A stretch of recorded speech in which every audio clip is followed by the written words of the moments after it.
Assalamualaikum warahmatullahi wabarakatuh. Salam dan bahagia. Tugas 2.2 A3. Mulai dari diri, Modul 2.2. Pembelajaran sosial dan emosional. Disusun oleh Hendra Kirana, SPD. Guru S. Dibimbing oleh 1. Dedi Priyanto, SPD, sebagai fasilitator. 2. Emi Rosida, SPD, sebagai pengajar praktik.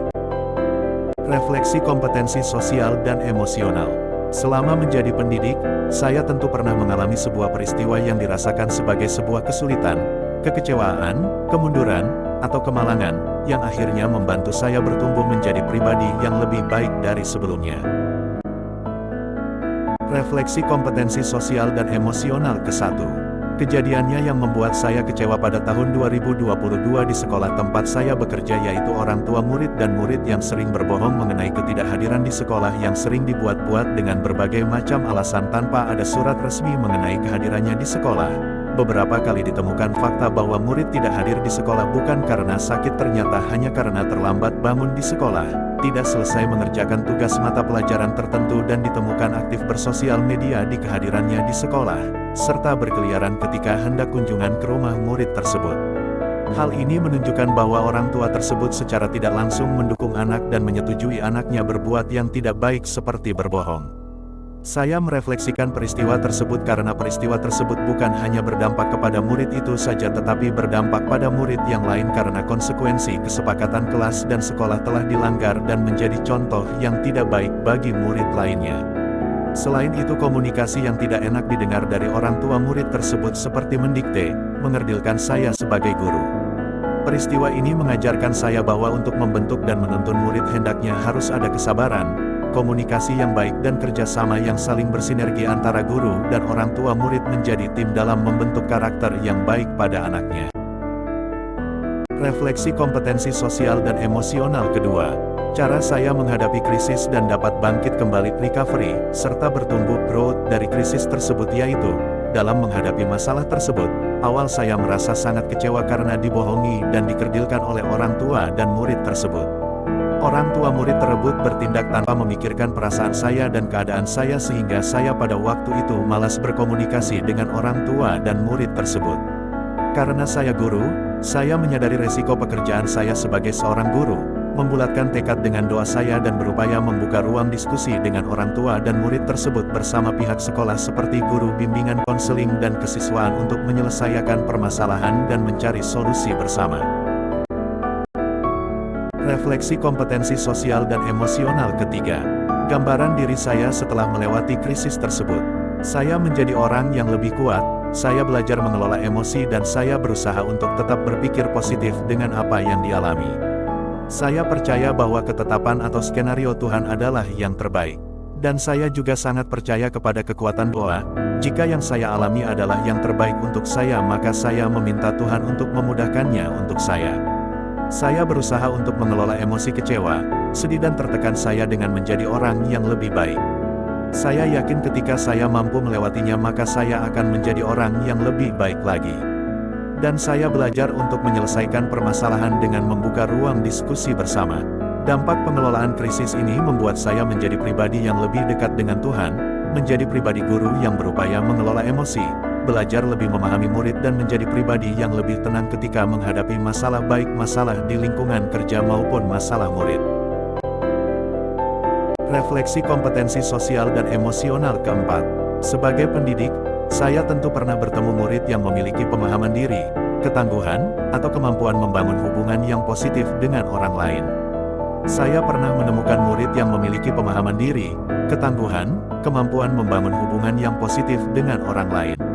Saya setuju bahwa faktor-faktor tersebut membantu ia menjalani proses pembelajaran dengan lebih optimal di sekolah. Ia memiliki sikap pantang menyerah serta mampu membangun hubungan yang harmonis dengan sesama murid maupun guru.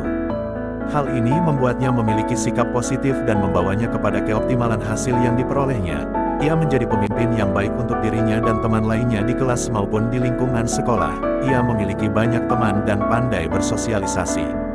Bukti dan contoh yang mendukung adalah setiap ada murid yang bermasalah, saya tidak langsung memberikan konsekuensi atas tindakan yang dilakukan, tetapi saya mencari akar permasalahan penyebabnya dan menemukan solusi pemecahan masalah dengan baik.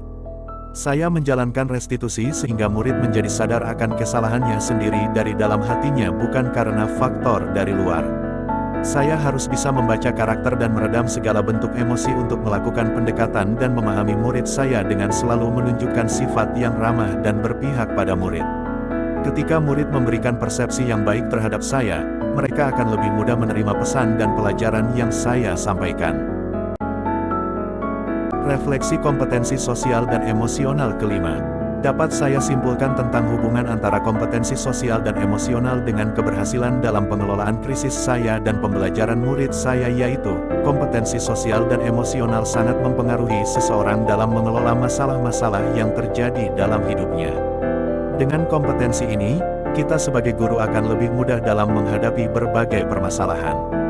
Lebih tenang dalam bersikap dan lebih solutif dalam menghadapi permasalahan. Kompetensi sosial dan emosional harus berjalan bersama dalam pembelajaran di sekolah, atau istilahnya pembelajaran harus dilakukan secara kolaboratif oleh seluruh komunitas sekolah. Proses kolaborasi ini memungkinkan murid dan guru memperoleh dan menerapkan pengetahuan, keterampilan, dan sikap positif mengenai aspek sosial dan emosional.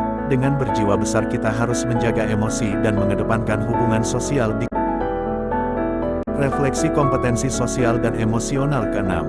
Harapan saya untuk pembelajaran selanjutnya, saya berharap saya mendapatkan pembelajaran yang lebih lagi untuk meningkatkan kompetensi sosial dan emosional yang sangat penting dalam kehidupan saya.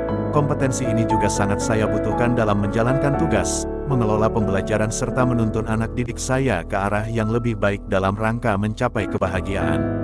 Selain itu, harapan dan ekspektasi saya adalah saya dapat mengontrol emosi, baik emosi positif maupun emosi negatif, agar saya dapat mengendalikan diri untuk tidak melakukan hal-hal yang dapat merugikan orang lain dan diri saya sendiri.